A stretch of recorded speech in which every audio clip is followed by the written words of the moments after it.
بسم اللہ الرحمن الرحیم۔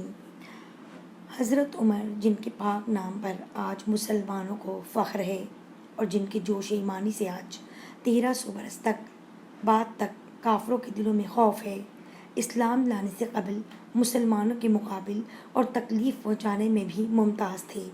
نبی اکرم صلی اللہ علیہ وآلہ وسلم کے قتل کے در پہ رہتے تھے۔ ایک روز کفار نے مشورہ کی کمیٹی قائم کی کہ کوئی ہے جو محمد صلی اللہ علیہ وآلہ وسلم کو قتل کر دے۔ عمر نے کہا کہ میں کروں گا۔ لوگوں نے کہا کہ بے شک تم ہی کر سکتے ہو۔ عمر تلوار لٹکائے ہوئے تھے، اٹھے اور چل دیے۔ اسی فکر میں جا رہے تھے کہ ایک صاحب قبیلہ زہرہ کے، جن کا نام حضرت سعد بن ابی وقاص ہے اور بعضوں نے اور لکھے ہیں، ملے۔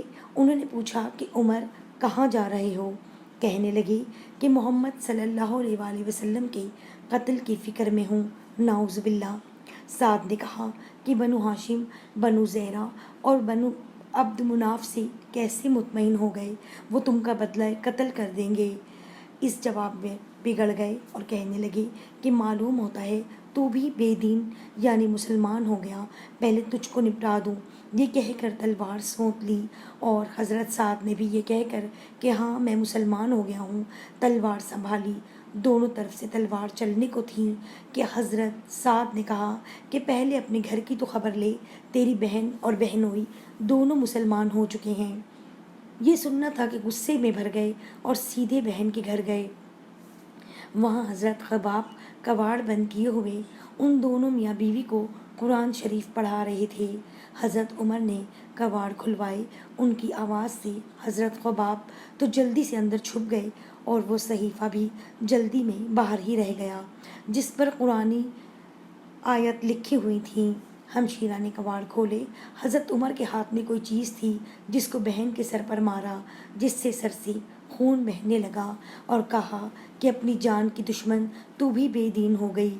اس کے بعد گھر میں آئے اور پوچھا کہ کیا کر رہے تھے اور یہ آواز کس کی تھی؟ بہنوئی نے کہا کہ بات چیت کر رہے تھے۔ کہنے لگے کیا تم نے اپنے دین کو چھوڑ کر دوسرا دین اختیار کر لیا؟ بہنوئی نے کہا کہ اگر دوسرا دین حق ہو تو تب یہ سننا تھا کہ ان کی داڑھی پکڑ کر کھینچی اور بے تحاشا ٹوٹ پڑے اور زمین پر گرا کر خوب مارا۔ بہن نے چھڑانے کی کوشش کی تو ان کے منہ پر ایک تماچا اس زور سے مارا کہ خون نکل آیا۔ وہ بھی آخر عمر ہی کی بہن تھیں۔ کہنے لگیں کہ عمر، ہم کو اس وجہ سے مارا جاتا ہے کہ ہم مسلمان ہو گئے۔ بے شک ہم مسلمان ہو گئے ہیں، جو تجھ سے ہو سکے تو کر لے۔ اس کے بعد حضرت عمر کی نگاہ اس صحیفے پر پڑی جو جلدی میں باہر رہ گیا تھا اور غصے کا جوش بھی اس کی مار پیٹ سے کم ہو گیا تھا اور بہن کے اس طرح خون میں بھر جانے سے شرم سے بھی آ رہی تھی۔ کہنے لگے کہ اچھا مجھے دکھاؤ یہ کیا ہے؟ بہن نے کہا کہ تو ناپاک ہے، اس کو ناپاک ہاتھ نہیں لگا سکتے۔ ہر چند اصرار کیا مگر وہ بے وضو اور غسل کے دینے کو تیار نہ ہوئیں۔ حضرت عمر نے غسل کیا اور اس کو لے کر پڑھا۔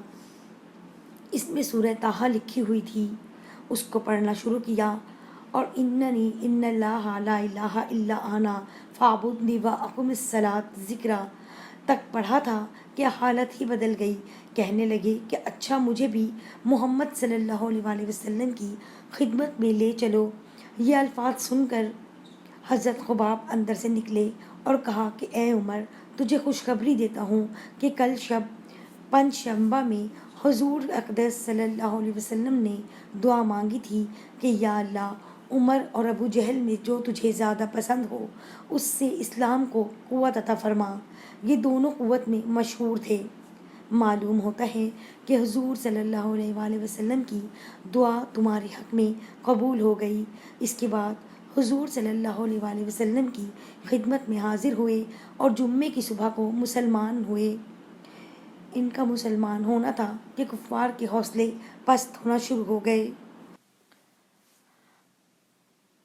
مگر پھر بھی یہ نہایت مختصر جماعت تھی اور وہ سارا مکہ بلکہ سارا عرب اس لیے اور بھی جوش پیدا ہوا اور جلسے کر کے مشورہ کر کے ان حضرات کو ناپید کرنے کی کوشش ہوتی تھی اور طرح طرح کی تدبیریں کی جاتی تھیں۔